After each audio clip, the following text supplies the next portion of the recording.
मुंबईतल्या सुनबाईंसारख्या शिंदेंच्या दिल्लीला चक्र आहेत। दिल्लीतले सासरे ऐकत नाहीयेत, त्यामुळे सुनबाईंची अडचण झाली आहे। मुंबईतल्या महापौर पदावरून संजय राऊतांची एकनाथ शिंदेंवर टीका।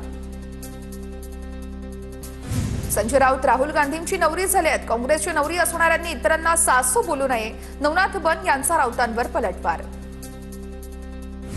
मुंबईमध्ये स्थायी समितीमध्ये सत्ताधारी विरोधकांचं संख्याबळ समसमान। भाजप आणि शिंदेंच्या शिवसेनेचे एकूण 13 सदस्य, तर ठाकरे सेना 8, काँग्रेस 3, मनसे 1, एमआयएम 1 असे एकूण 13 सदस्य असतील।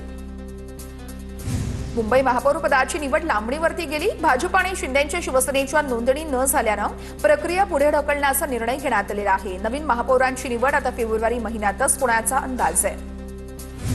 नाशिकचा महापौर प्रजासत्ताक दिनानंतर ठरणार, सूत्रांची माहिती। स्वतः मुख्यमंत्री देवेंद्र फडणवीसच नाशिकच्या महापौर संदर्भात निर्णय घेणार असल्याचं कळतंय, तर महापौर पदासाठी नेत्यांची लॉबिंग सुरू झाली आहे।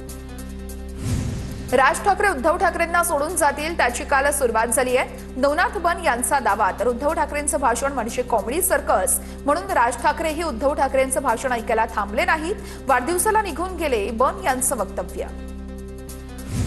राज ठाकरे महाराष्ट्राचा राजा आहे का? बिहार भवनाला मनसेच्या विरोधानंतर बिहारी मंत्र्यांना डिवचलं।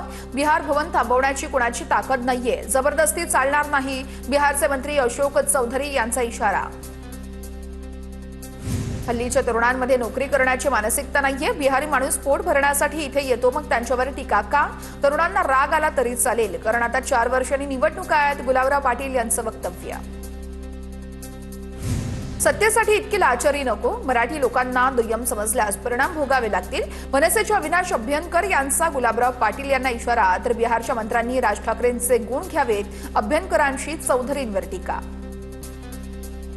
कल्याण डोंबिवलीतील 4 नॉट रिचेबल नगरसेवकांची सेनेकडून मिसिंग तक्रार, सीसीटीव्ही कॉल डिटेल्ससह तांत्रिक तपासाची मागणी। बेपत्ता नगरसेवकांचे पोस्टर लावणार, संजय राऊतांची माहिती।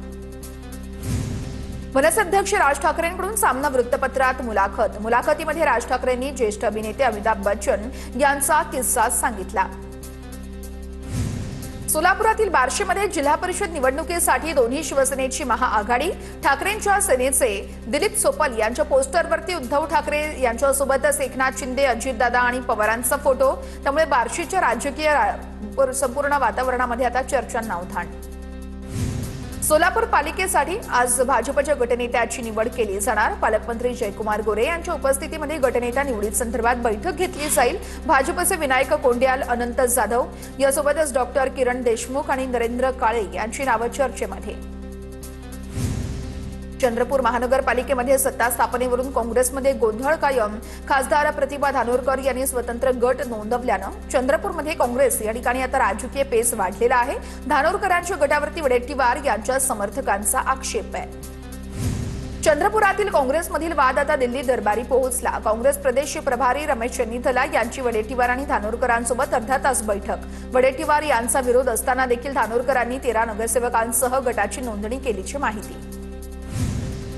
भाजपकडून काँग्रेस नगरसेवकांना 1-1 कोटींची ऑफर आहे, काँग्रेस नेते विजय वडेट्टीवार यांचा मोठा आरोप। खासदार प्रतिभा धानोरकर चंद्रपूरच्या महापौर पदाचं नाव ठरवतील, हायकमांड जो निर्णय घेईल तो मान्य असेल। चंद्रपुरातील वादावरती सध्या पडदा, विजय वडेट्टीवार यांची प्रतिक्रिया। चंद्रपूरच्या विषयाच्या अनुषंगाने कोणताही वाद नाहीये, हर्षवर्धन सपकाळ यांचं वक्तव्य। चंद्रपूरमध्ये सामंजस्य तसेच काँग्रेसचं मोठं नेतृत्व चंद्रपूरमध्ये आहे। चंद्रपुरात कोणताही वाद विकोपाला गेला नाहीये, सपकाळ यांची प्रतिक्रिया। चांगल्या गोष्टींसाठी पवार कुटुंब एकत्र आल्यानं समाजाला फायदा, रोहित पवार यांचे वडील राजेंद्र पवार यांचं वक्तव्य। राजकारण बदलत असतं, त्यासाठी संयम महत्त्वाचा असतो, राजेंद्र पवार यांची प्रतिक्रिया। दोन्ही राष्ट्रवादीचं विलीनीकरण जवळपास निश्चित, दोन्ही राष्ट्रवादी घड्याळावरती लढणार अशी माहिती। तर अजित पवारांना सत्तेतून बाहेर पडावं लागेल, संजय राऊतांचा दावा।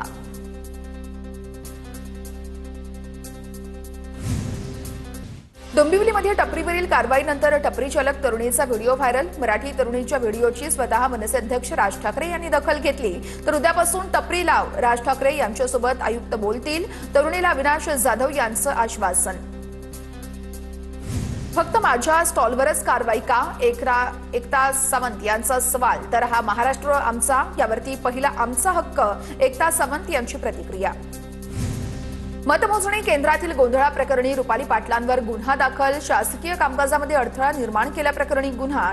रुपाली पाटील यांच्यासह समर्थकांविरोधात विश्रामबाग पोलीस ठाण्यामध्ये गुन्हा दाखल.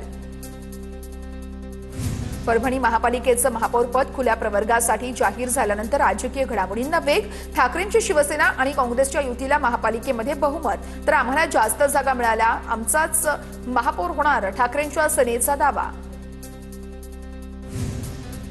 पुण्यातल्या भोरमध्ये झेडपी पंचायत समिती निवडणुकीतून 3 उमेदवारांची माघार. 100 उमेदवार सध्या निवडणुकीच्या मैदानामध्ये. उत्तर पुणे जिल्ह्यामध्ये झेडपी आणि पंचायत समितीत मतदानाचा टक्का वाढवण्यासाठी प्रशासनाची जागृती मोहीम. मतदानाचा हक्क बजावण्यासाठी मतदारांना आवाहन करत लोकशाही अधिक बळकट करण्याचाही संदेश. बारामतीमध्ये खासदार सुनेत्रा पवार आणि ऋतुजा पवार यांनी कृषी प्रदर्शनाची पाहणी केली आहे. बारामतीमध्ये कृषी प्रदर्शनाचा आजचा शेवटचा दिवस आहे. पाहणीच्या वेळेस कृषी विज्ञान केंद्राचे प्रमुख राजेंद्र पवार हे देखील उपस्थित होते. वर्ध्यामध्ये जिल्हास्तरीय कृषी पशुसंवर्धन आणि मिनी सरस वर्धिनी महोत्सवामध्ये बक्षीस वितरण समारंभ पार पडलाय. प्रदर्शनाची पालकमंत्री पंकज भोयर आणि मान्यवरांकडून पाहणी करण्यात आली आहे. विजेता पशुधनांना बक्षिसाचं वितरण देखील करण्यात आलं. गिरगाव चौपाटीवरील कृत्रिम तलावामध्ये विसर्जनादरम्यान चांदीच्या पाटाचा पाय हरवला. डीबी मार्ग पोलिसांच्या तत्परतेमुळे तासाभरातच शोधून काढल्याची माहिती आहे. गोंदियाच्या ग्राम चोरडे या ठिकाणी कंत्राटी नोकरी मिळवून देण्याच्या नावावरती 2.62 लाखांची फसवणूक झाली आहे, तर तिरोडा पोलिसांकडून दोघांवर गुन्हा दाखल झालेला आहे.